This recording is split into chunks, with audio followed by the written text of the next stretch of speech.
what do you think is the prototype, like, if you were to,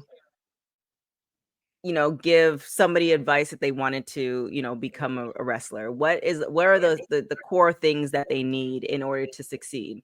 Because I know what you're saying, but what you've done and when what I've looked into, like, what you've done, it's far surpassing a lot of folks as far as what I think is a prototype as far as wrestlers to get to a certain level. So what are your points? Yeah, that's a really, really great question. For me, I feel like obviously having years in, at least 5 or more to me. Mhm. I always felt like age was an issue, but I'm starting to see that it's not anymore, which is a great thing because that was very Mhm. scary for a while.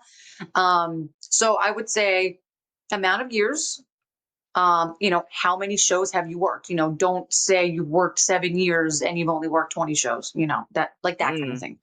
Mhm. Credible opponents, definitely, where I'm from. And then a lot of the girls in the indies, we kind of get stuck in a holding pattern where we're wrestling the same people in our territory, so to speak. Mhm. And we don't excel because we're just never getting in the ring with people who are better than us. And Right. that's not to say that I'm bad or she's bad or what have you. It's just how it is. You have to wrestle people who are better than you to get better. So Mhm. I would say that.